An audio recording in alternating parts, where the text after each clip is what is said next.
নমস্কার, আমি অভিজিৎ। আজকে একটি খুব গুরুত্বপূর্ণ বিষয় নিয়ে আপনাদের সামনে এসেছি। দেখুন, ছোটবেলা থেকে আমরা দেখেছি আমাদের বাবা মায়েরা তাদের আয়ের একটা অংশ কোথাও না কোথাও সঞ্চয় করেছে। কিন্তু এখন যুগ পাল্টেছে, শুধু সঞ্চয় কিন্তু এখন কাজ হবে না। কিভাবে আমরা আমাদের টাকাকে ঠিকঠাক জায়গায় রাখবো সেটা নিয়ে আজকে ভিডিও। পুরো ভিডিওটি একেবারে স্কিপ না করে দেখবেন। আসুন দেখা যাক।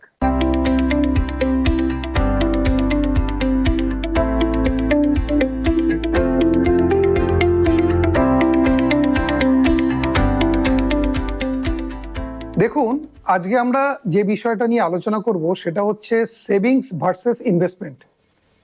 বাংলায় বলতে গেলে কোথাও সঞ্চয়, কোথাও বিনিয়োগ, কোনটা আমাদের করা উচিত সেটা একটু ডিটেলে আমরা আজকে আলোচনা করব। দেখুন, প্রথমে আপনাকে বুঝতে হবে আপনি কি রিটার্ন পাচ্ছেন। রিটার্ন মানেটা কি? রিটার্ন মানে হচ্ছে আপনি যেখানে সঞ্চয় করছেন সেখান থেকে যা পাচ্ছেন সেখান থেকে ইনফ্লেশনকে বাদ দিতে হবে। ইনফ্লেশন মানে মুদ্রাস্ফীতি। এই জিনিসটা কিন্তু আমাদের আজকে বোঝাটা খুব জরুরি, কারণ এটা না বুঝলে আপনি কিন্তু বাস্তব চিত্রটা বুঝতে পারবেন না। দেখুন, গত 30 বছরের একটা ডেটা যেখানে দেখা যাচ্ছে, এটা কিন্তু রিজার্ভ ব্যাংকের ডেটা, যেখানে দেখা যাচ্ছে অন অ্যান অ্যাভারেজ প্রতি বছর 5.61% করে ইনফ্লেশন ছিল। তার মানে জিনিসের দাম প্রতি বছর প্রায় 5.5% করে বেড়েছে, অথবা আপনার টাকার দাম কমেছে। বাস্তব উদাহরণ কি? 1990 সালে যেখানে সোনার দাম ছিল প্রায় 3,200 টাকা, 2025-এ সেটা বেড়ে হয়েছে প্রায় 90,000 টাকা। বাস্তবে কিন্তু সেটা প্রায় 10.5%, বাস্তবে কিন্তু সেটা প্রায় 10% করে বেড়েছে। ঠিকই একই জিনিস পেট্রোলের ক্ষেত্রে প্রায় 6.5%, ডিজেলের ক্ষেত্রে 9%, দুধের ক্ষেত্রে 7%। রিজার্ভ ব্যাংক যেখানে বলছে 5.5%-এর কাছাকাছি ইনফ্লেশন, বাস্তব উদাহরণ কিন্তু অন্য জিনিস দেখাচ্ছে। আমার আপনার জীবনে এটা কিন্তু আমরা প্রতিনিয়ত দেখতে পাই, কিন্তু আমরা অনুভব করি না। দেখুন, এর পরিণতি কি হচ্ছে। আজকের দিনে যদি আপনার 4 জনের সংসার চালাতে 25,000 টাকা লাগে, আজ থেকে 10 বছর পরে সেটা প্রায় 50,000 টাকা লাগবে, 20 বছরে সেটা প্রায় 1 লক্ষ টাকা, আর 30 বছরের মাথায় প্রায় 2 লক্ষ টাকা দরকার। তার মানে আপনি যেখানেই সঞ্চয় করুন না কেন, আপনাকে ইনফ্লেশনের চেয়ে বেশি রিটার্ন জেনারেট করতেই হবে। চলুন একটা উদাহরণ দিয়ে পুরো বিষয়টা বোঝানো যাক। ধরুন, কেউ ব্যাংকে সঞ্চয় করেছে। সঞ্চয় করলে এখনকার দিনে কত আসতে পারে রিটার্ন? 7 থেকে 8%। 8% আসে না, যদি সিনিয়র সিটিজেন হয় তাহলে হয়তো 8% হতে পারে। এবার ধরুন এরকম একটা নিয়ম হলো যে আপনি ব্যাংকে যে টাকাটা রাখছেন সেই টাকাটা ইনফ্লেশন বাদ দিয়ে এবং ইনকাম ট্যাক্স বাদ দিয়ে তারপরে আপনাকে দেওয়া হবে। বাস্তবে এটা হবে না। জাস্ট একটা উদাহরণ হিসেবে ধরা যাক। দেখুন, এখানে আমরা ধরছি 7%-এর কাছাকাছি ব্যাংকের থেকে আমরা রিটার্ন পাচ্ছি, তার উপরে 20% ট্যাক্স দিতে হচ্ছে। 7%-এর 20% মানে হচ্ছে মোটামুটি 1 টাকা 40 পয়সা ট্যাক্সে যাচ্ছে। আর ইনফ্লেশনকে আমরা এখানে 6% ধরছি।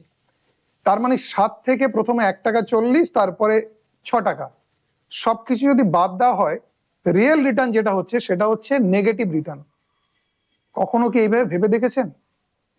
এখন কিন্তু সময় এসছে আপনাকে এইভাবে ভাবতে হবে। আপনাকে এমন একটা জায়গায় আপনার কষ্টার্জিত টাকা রাখতে হবে যেখানে আপনি ইনফ্লেশনকে বিট করতে পারেন। এটা কিন্তু আজকের যুগের প্রয়োজন। যুগের প্রয়োজনই আপনাকে কিন্তু অন্যভাবে ভাবতে শেখাচ্ছে। কিভাবে ভাববো? আসলে আমাদের এখন আর বিনিয়োগ করতে হবে, এখন আর সেই সঞ্চয় করলে হবে না। বিনিয়োগ মানেটা কি? বিনিয়োগ মানে হচ্ছে আপনাকে কোনো ব্যবসায় অংশীদারত্ব নিতে হবে অথবা ব্যবসায় বিনিয়োগ করতে হবে।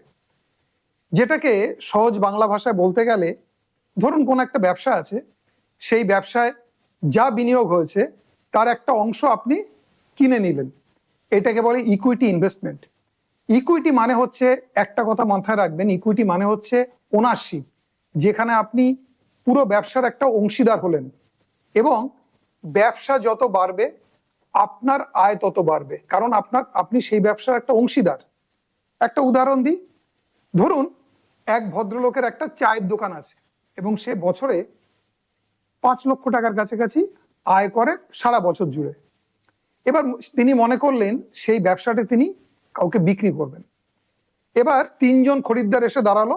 প্রথম হচ্ছে মিস্টার এ, যিনি বললেন 20 লক্ষ টাকা দেব, তার মানে হচ্ছে বর্তমানে যা আয় হচ্ছে তার প্রায় 4 গুণ।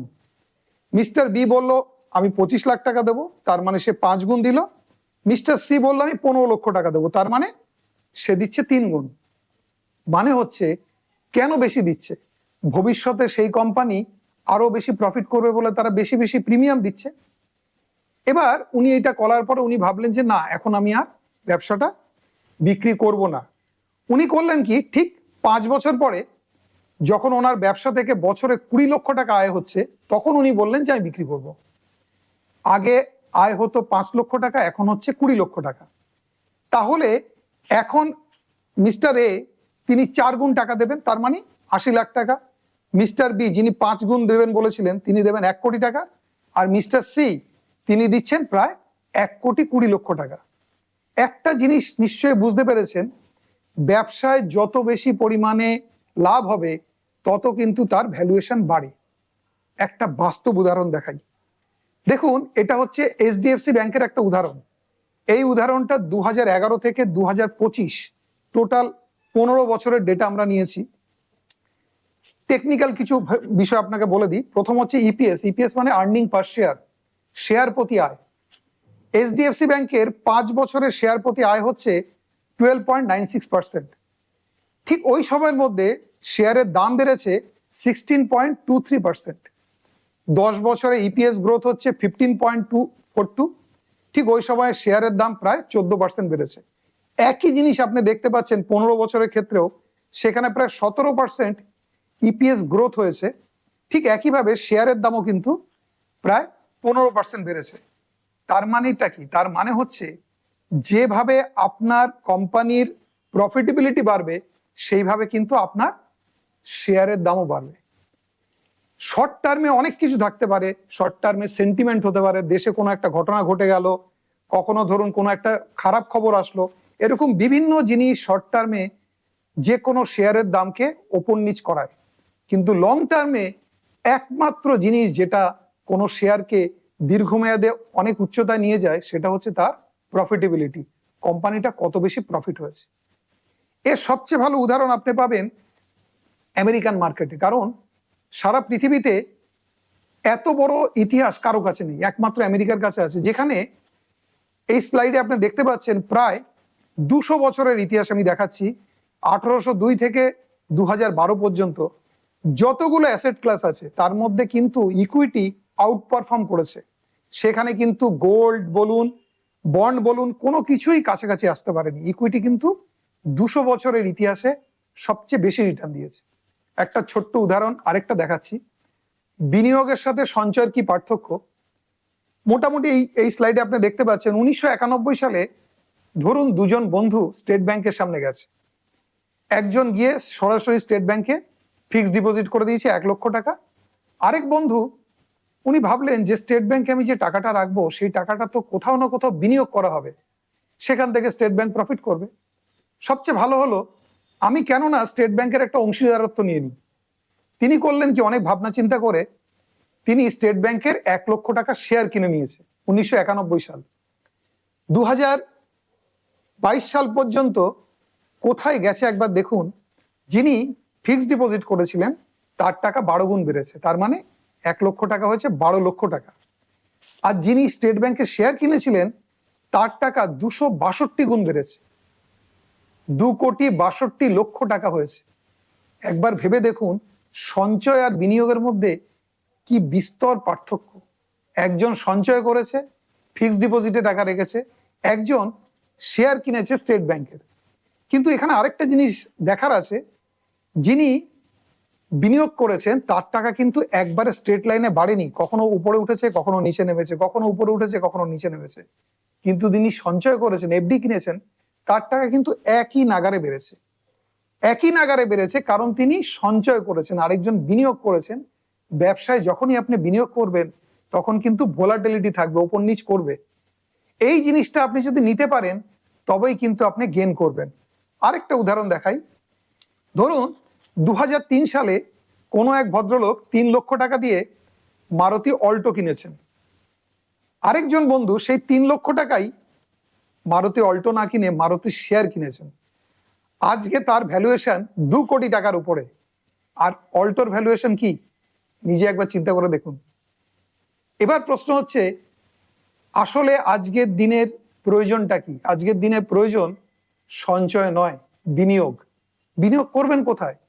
ভারতবর্ষ অসংখ্য কোম্পানিতে গঠিত, প্রচুর কোম্পানি রয়েছে যেগুলো প্রতিনিয়ত তাদের উন্নতির জন্য আপনার আমার কাছে পয়সা চাইছে।